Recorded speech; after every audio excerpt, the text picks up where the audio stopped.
Oh, hey guys. I'm Drew Harrison, your host on this lovely Monday. Thank you for joining us once again. It's a beautiful day here in Nashville, Tennessee. I hope the sun is shining wherever you are this beautiful, beautiful August day. We got a great show planned for you. We got all your sports updates. We got a top 5 discontinued frozen treats you're not going to want to miss out. We're also doing a new segment where we're reviewing THC drinks called Can of Cannabis. So you're going to want to check that out, that's for sure. So without further ado, let's get into it. Geography almost broke the internet. That's right. That class you hated growing up where you didn't know what was what states were where, what cities resided in those states. It broke the internet because nobody could agree, imagine that, on what the 4th biggest city was. We know New York, we know LA, we know Chicago.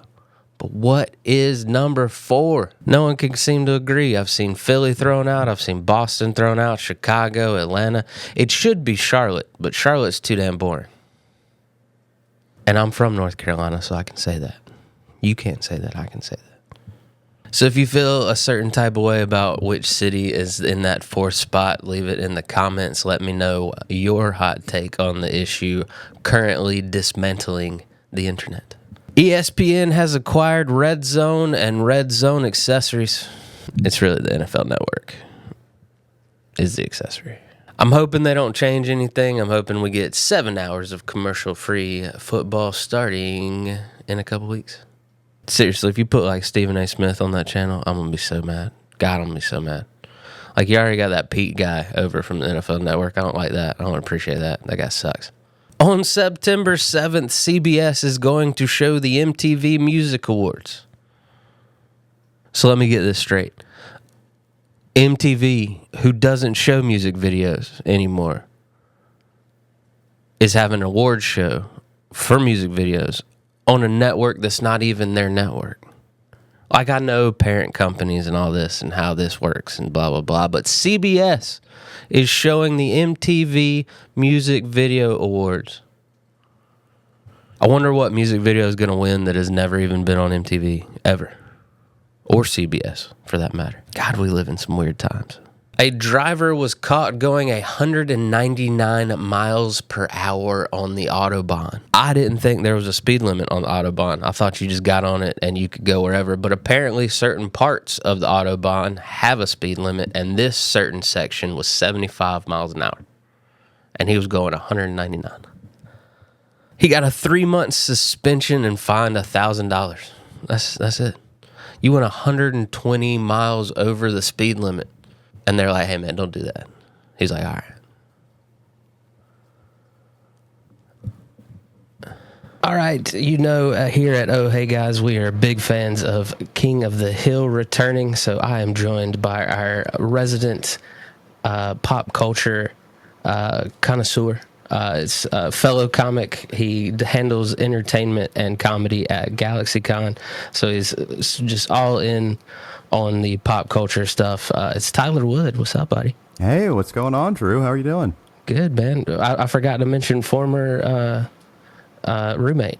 Yes, too, former roommate. Yeah, absolutely. I love your little balding pro wrestling fan. That is hilarious. That was so that's actually from recording my other podcast, 10 Bell Pod, with Nick Alexander and Jake Manscout Manning, where we cover dead wrestlers, and that's my qualification for being on that one. I'm a balding pro wrestling fan. That's my qualifications right there. I have a lot of opinions. Well, I have to ask, man, how you had some fun remarks on the first episode of the King of the Hill remake. Are you standing by those, or have you changed your stance? So that was actually I had some remarks on the first episode, the second episode, and the 8th episode. I've watched the entire season. I binged everything last night. That is, yes, yeah, that's one of the great things about being an unemployed stand-up comedian, is that I can dedicate a lot of time to watching King of the Hill, crying a couple of times, and my first quote, I don't know if I remember the exact quote, but it was something along the lines of it felt very different the first episode. And thank God I had if I was if Mike Judge was a religion, I would be going to hell because I doubted him for a moment, and I feel bad about it. There's not a thing that Mike Judge has done. Beavis and Butthead wasn't for me, but that was before my time. I know that you're right in that sweet spot for Beavis and Butthead. I enjoy it, but it wasn't for me either. Like this, King of the Hill is my favorite show of all time. So Beavis and Butthead's okay. I'll watch it if it's the only option, but no, King of the Hill above all. Yep. I feel the same way. It's my comfort show. I've seen every episode, and now I can keep that title. There was a slight, almost 24-hour period where I hadn't seen all the episodes, but I've caught up on season 14. I'm trying to ration myself. I'm doing 2 a day. So I've seen the first 2. I'm about to go watch the second, the third, and the fourth. So I'm trying to ration it, like just give it a little bit. That's when it really starts to pick up. I feel like there are a lot of moments in the first one where it feels like they're trying to shoehorn in that Hank and Peggy have been gone from Texas and Arlen. Yeah. And a lot of people feel like episode 1 was off, and it was just shaky legs. I felt so comfort because I felt right at home when he gave the Uber driver a 4-star. Like I was like, that's Hank Hill all the way. Yeah, there were a couple of things like that where, because Hank's always learning a lesson about the things that he doesn't understand, whether that's in the first iteration of the show, learning about Bobby, raising Bobby, and the different things that he had going on with a changing world, and now to be gone for 10 years. Yeah.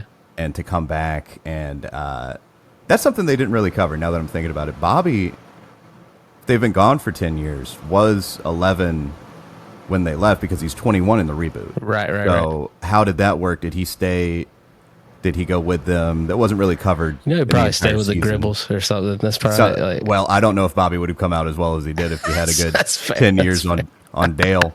And that's another thing. Dale, his voice actor died, sadly, while they were recording the most recent season. And Johnny Hardwick, I don't know how much of the newest season he did record, but it sounds very different. I don't know if all that was Toby Huss, who I believe does Buck Strickland and Cotton Hill. Yeah. He came in and it sounds very different. I don't know why they didn't get a sound alike. And there's some small things like that. I don't remember if it's in the second or third episode, but there's a little wink and a nod to Tom Petty, the voice of Lucky. That one got me a little teary-eyed. That might get me. Yeah, it's the just curse a small thing. How do you feel about the curse? All these actors have passed away while working on the show. Yeah, it's well, you had Tom Petty and Brittany Murphy, who passed away a while ago after the original first show ended, and they don't really acknowledge Brittany at all. But there is a couple of acknowledgments of Johnny Hardwick and forgetting the. I had almost all of them down, but the voice actor for John Redcorn, who was got murdered. That's terrible, man. Yeah, absolutely. I think it was they consider it might have been a hate crime. Yes, wholeheartedly a hate crime. They're trying to say it's not, but it is wholeheartedly a hate crime. But there are a couple of in-credit scenes dedicated to those two, and it's sad because, when Cotton dies in the original series, and I feel that way about as we lose the voice cast, it's like, damn, I feel like I know these people. It's absolutely right. You spend so much time with them. Yeah, it's a parasocial relationship, but that's why I was hesitant about the show coming back in the first place. I don't want something that I hold dearly to come back and not hit all the marks that it needs to. But wholeheartedly. That first episode with that shaky ground and feeling like it's just like, ooh, what does Hank think about DoorDash? That quickly gets shaken off, and we get back into the dynamics of these people and the feelings that everyone has, 10 years on. So Rotten Tomatoes gave it 100%. What are you giving it? I'll give it 100, but I don't feel like it's season 14 of King of the Hill. I feel like it's a separate show, a new thing. Yeah, I got you. It's I don't know. It's hard. I don't like giving percentage ratings to things like that, but it made me feel a lot of things. So I am very happy with that. There's some emotions that you're going to feel throughout. There are big swings that they take, and if you ever thought what would King of the Hill have been like if it was allowed to be edgy, it's not like it goes balls to the wall. I don't know. I don't remember if it was in the first couple of episodes, but by the end of the season, there's some cuss words flying around. There's some adult topics going on. Yeah, and that's what you can do with Hulu. So cool. On the flip side of things, hopefully they don't. It seems like Futurama really wants to die, and Hulu refuses to let it. Right. Have you caught up the last few seasons of that? Yeah. And every time they're like, another perfect ending. They're like, you're coming back. Yeah. But come on. I love American Dad. They're keeping it going. I love all the cartoons right now. Yeah, absolutely. I hope they bring back King of the Hill for another season on this reboot, because I think there are a lot of things there with aging people up the way that they did. They're opening up a lot of things that they want to explore. You gotta watch it, man. There's some things I want to drop, but I don't want to spoil anything. I'm excited. I'll hit you up as soon as I'm done watching. I'll probably lose it and watch the rest of them tonight. I don't know. What did you think about what they did with Bill? That was hilarious at first when he. I mean, that line in the first one was like, I don't think he's wearing anything. He's butt naked under that shirt, right? Yeah. It just makes me feel like I'm hanging out with family again, with the phrases they say and the situations they're in, and just, it feels good. So you saw a second episode is the beer episode, right? The which one? Oh, yeah, the beer. The beer they episode. try to make craft beer. So it took until there's a line. This is the first time I felt like I laughed. I was kind of thrown off by that first episode. Just kind of get back into the groove of things. But the line where they talk about the beer tasting like there's like a metallic gun taste to it. Yeah. And Dale says, well, I'm going to leave that to Bill because I know he's the only one that's ever had a gun in his mouth. That was, and I was like, we're back. Mike Judge is back. Yeah, it's so good, man. Well, Tyler, thank you so much, man. Where can everybody find you on the internet? So if you want to check me out on Instagram, it's at Tyler Wood Comedy. I'm on a Dead Wrestler podcast. It's about to be a dead podcast. We don't get a new season out, but it's at 10 Bell Pod on most social medias, and be on the lookout. I am working on starting a new D&D podcast called Comedy and Dice with a few friends locally, Grant Janik, Shane Smith, and Mark Brady. But thanks for having me on. Man. Yeah, I know Mark. Good stuff. I know all those guys. That's good stuff. Well, thank you so much, man. I appreciate you. Absolutely, buddy. Thank you. Like I said, we got a great show. Up next, you might need this. All right, it's another You Might Need This, where we tell you what national holidays you get to celebrate this week. And, share them with your coworkers, dazzle them with your knowledge of just days. Monday the 11th is Play in the Sand Day. I got to go to the beach. All right, I don't make the rules. They make the rules, okay? So can't come in on Monday. Got to build some sand castles. Tuesday's a double whammy. It is Middle Child Day and Vinyl Record Day. Wednesday the 13th, put your pinkies out because it is Prosecco and Filet Mignon Day. Prosecco? If I'm being honest, I don't even know what Prosecco is. Is it like a fancy wine? This I do understand. Thursday the 14th is Creamsicle Day. I mean, who thought to put orange coating on vanilla ice cream? Like, nothing says take me back to recess like a creamsicle. It's still a terrible name, though. Like, I feel weird saying it, Like, it sounds like something you'd get beat up at recess for saying. Have no fear, Friday the 14th is Relaxation Day. Don't you feel better already? I don't. Saturday's a real choose-your-own-adventure. It's brats, rum, and roller coasters. That sounds like the worst festival ever. Come on down to Brats, Rum, and Roller Coaster this Friday at the fairgrounds. We round out the week with a real Sunday thing. It's Black Cat Appreciation Day. That's nice. They deserve it. They're fantastic creatures. Don't discriminate on them just because they're spooky, okay? That's not nice. It's not nice. And it's National Thrift Store Day, so go get some second-hand clothes to round out your wardrobe for the week.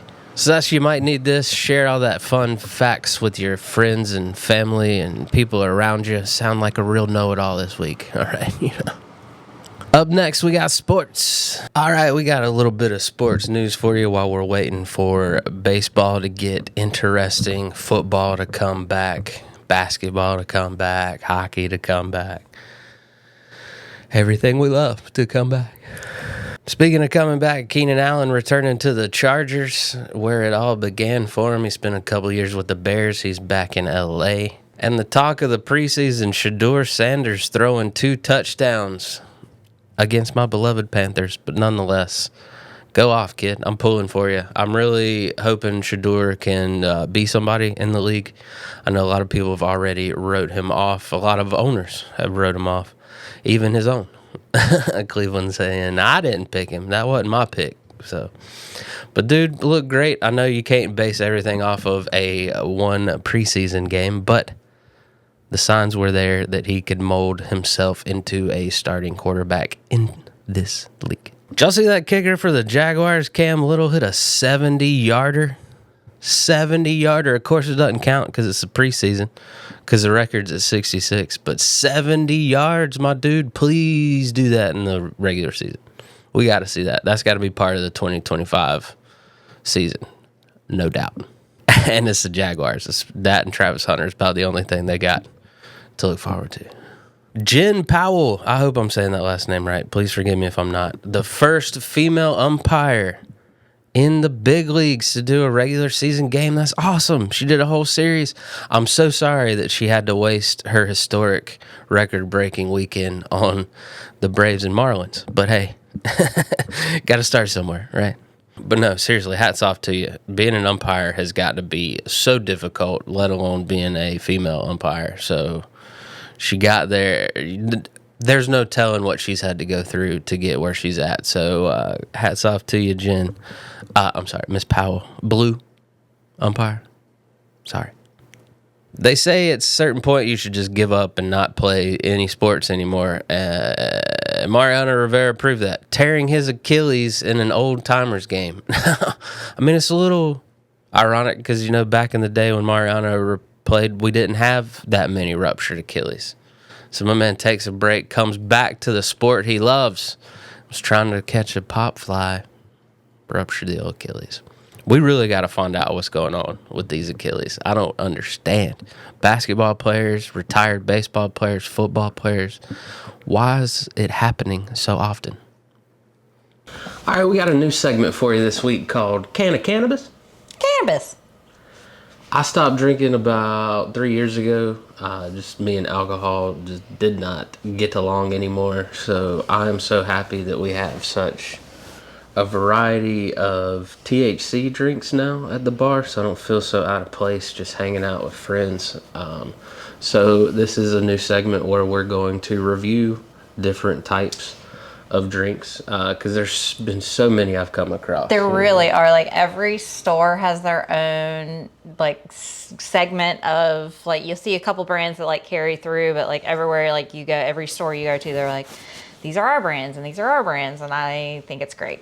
And you don't know what bar is going to carry what, so it's nice to know if you come across one, if you're not feeling like drinking that night, you know, you got options out there now. So first one I wanted to kick it off is one of my absolute favorites, and it's a company called Cantrip, and they do sodas. I know I've seen on their website they do some like grapefruit, ginger, lemon stuff, but this is their main ones that we've come across.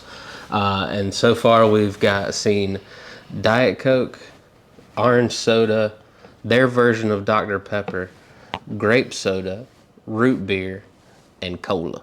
Coca-Cola. Weed cola.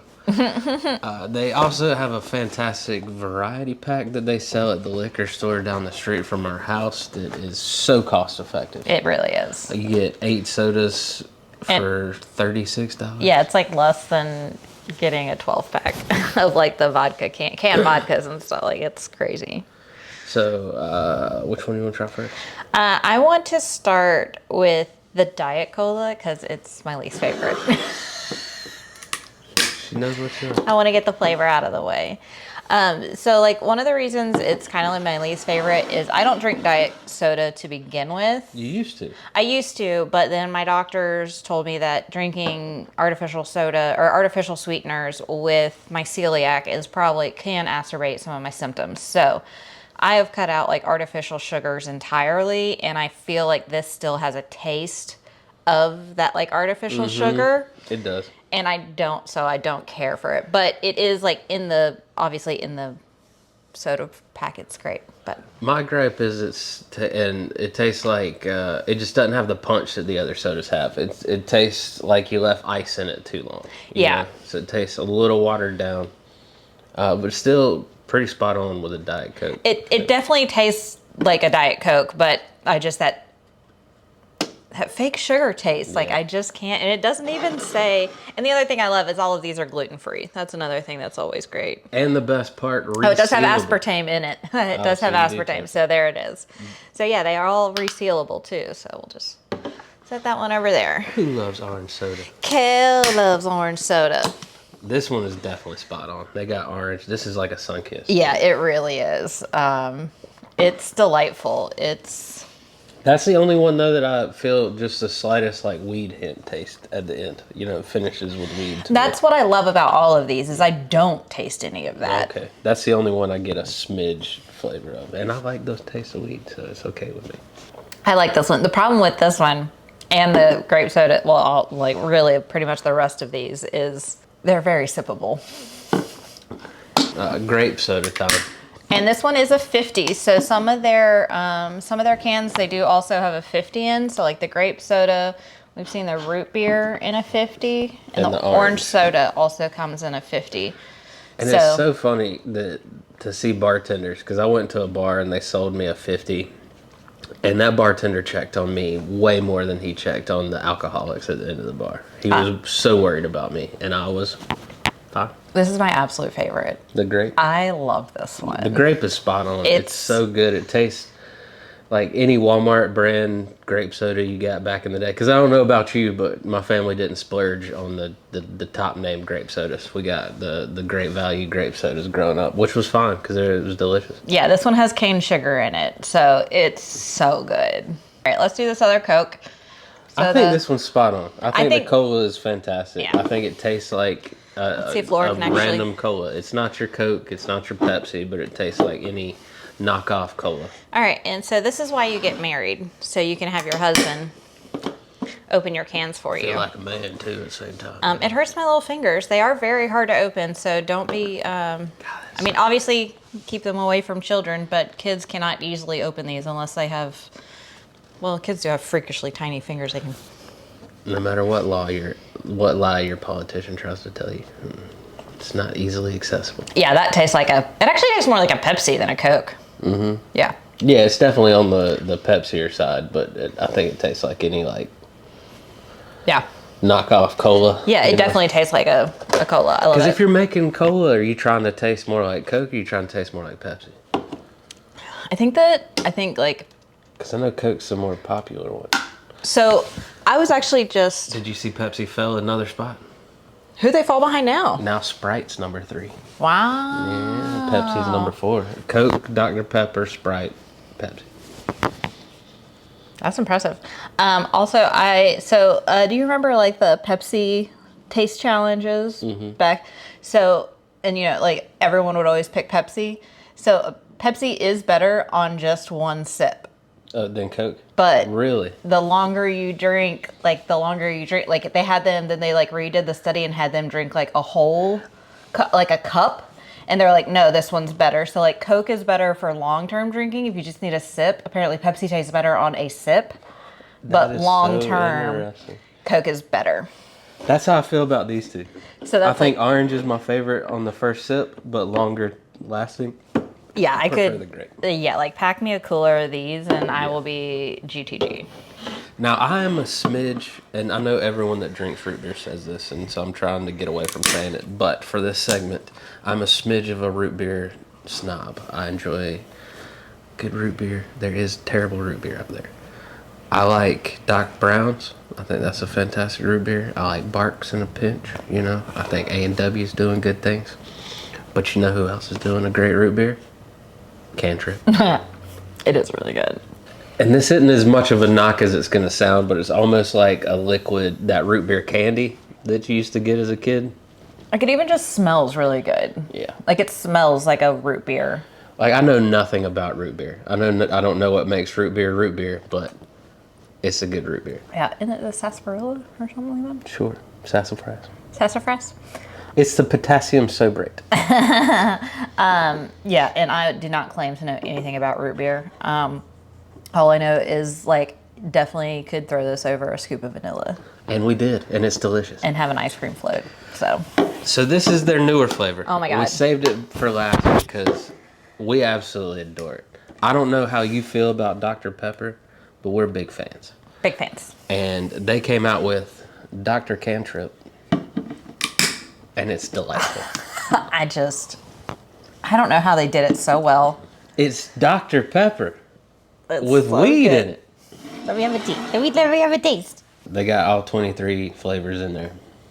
It is. It's the cherry. Like, they even say fizzy cherry and crisp spice, and it is. It's like a cherry, Dr. Pepper.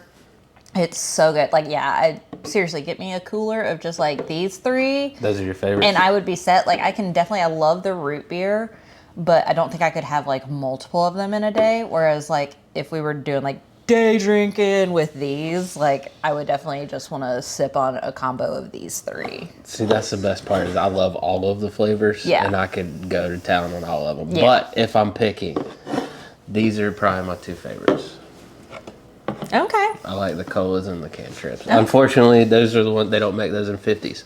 So that's why I've adopted the root beer is fantastic. There's not a bad flavor. I love them all. That's the one thing I will say about Cantrip is what we have seen in stores, there is not a bad flavor. Just a word to all the other, like, THC makers in the world. Please expand your horizon. Like, I don't like palomas, and everything has a paloma. I don't like blueberry hibiscus. Stop putting that in everything. Like, at least ranch water's on its way out. Like, it was a big thing there for a little bit. Yeah. Ranch water's not bad, but not everything needs to be the same flavor. That's what I feel is everyone has the same flavors over and over again. And that's what I really like about these Cantrips is, one, just the variety. I mean, we have 6 different flavors right here. Yeah. And the variety in THC levels. They also make 5s. So if you're not wanting to jump into the 10s, they also have 5 milligrams. And the best thing, like I said, they're resealable if you are new to the game, but also the best part is we can drink this whole pack and wake up clear-headed tomorrow, and it's going to be amazing. So if you're willing to try them, check them out. They're legal. They're down the street at your store. Depending on what state you're in, it might be in the liquor store or might be at the head shop. So, do your research. Might be figure both. It out. Might be both, because that's how Tennessee is. So, yeah, if you're looking for an alternate to drinking, these THC-infused drinks are on the rise. I don't think they're going anywhere, and I absolutely love them. 10/10, highly recommend. This heat wave finally seems to have let up just a smidge, but that's no reason to stop cooling off with a frozen popsicle, ice cream bar, whatever gets the job done. So let's look back at the ones we've lost over the years. So this is top 5 discontinued frozen treats. Summertime and the living's just easier when you got a popsicle or ice cream or that frozen Kool-Aid they put in the plastic tubes. You know which ones I'm talking about. They're fantastic. Come in like 72 different flavors. So many frozen delights over the years, and it always seems like when you find one you love, poof, there it goes. Company discontinues it for whatever reason. It's always money. Always. So let's reminisce together about the desserts we longed for in our youths. Honorable mention, it is the Cyclone Pop. In the 90s, they had this trend of tornado popsicles where it was like each different layer flaked off and it had a different flavor on it. It was fantastic. And this was Popsicle's version. At number 5, it is York Peppermint Patty Ice Cream. Now, I know if you've watched previous episodes of this, you know I am not a fan of mint and chocolate put together, but you put peppermint ice cream in the mix and all bets are off. You usually can only find it around Christmas. Peppermint is only a flavor people enjoy in December for some reason. The ice cream version of this iconic candy bar came out in 2012 and silently just went away. No one knows an exact year it discontinued. I mean, York probably does, but we the people don't, so. At number 4, it is Mickey's Parade Pops. They were the best popsicle in the 90s. I don't know if they were just sweeter or what, but so good. They had 4 characters, 3 flavors. Disney, again, just not making sense. Probably killed off one of them's parents, and then that's why they had to be the dessert, the same flavor. Came out in the 80s or the 90s, it's up for debate, and then disappeared in the early 2000s. And I maintain it was the best thing Disney ever did. At number 3 is the Puddin' Pops. Now, I know the face of Jell-O Puddin' Pops is someone we don't talk about anymore, but this dessert was so good. It was Jell-O pudding in ice cream form. Oh, God, amazing. Super popular in the 80s and 90s. At its height, it was bringing in $300 million a year. But alas, Jell-O said they were just too expensive to make. I don't know how something that brings in $300 million. Did it cost $301 million to make? What are we talking about here? And I guess a problematic spokesperson, doesn't really help things. So, Jell-O Puddin' Pops at number 3, midway through the countdown. Number 2, Flintstones Push Pops. Now, I know what you're saying, Drew. They still make orange sherbet push-ups. It's not the same. You took Fred and company off of my delicious push-up pop, and they were just never the same. I don't care if you say it's the same flavor. It's not, all right? And it's really not, because now they have orange, grape, and cherry. And back in the day, they had Yabba Dabba Doo orange, Bedrock berry, and Lime Rock lime, okay? So it's not the same flavors. Now is it? Push up. At number 1, the champion of our countdown, the frozen dessert we miss the most. It's the Choco Taco. God, I miss the Choco Taco. I could go to Taco Bell and get 3 hard-shell tacos, a drink, and a Choco Taco for like $5. It's my old man rant. I don't understand why they took something that we all loved away from us. The waffle cone with the chocolate on top of it, the vanilla ice cream in the middle. I mean, what are we talking about here? Came out in 1983, lasted until 2022. They said the supply chain during the pandemic messed it up. I'm not buying it. Everything's back to normal. Let's bring back the Choco Taco, okay? Okay. Deal. Done. Bring it back. Good. That's my top 5 discontinued frozen treats to enjoy while the summer months are still among us. Let me know in the comments below which discontinued frozen treat you miss the most. Let me know which ones I missed. And that's our show this week, guys. Thank y'all so much for tuning in. Definitely hit that subscribe button. Share us with all your people, your friends, family, so on and so forth. We'll be back, same channel, same time next week. And remember, we're all weird. It's more fun when we're weird together. We'll see you next Monday, guys.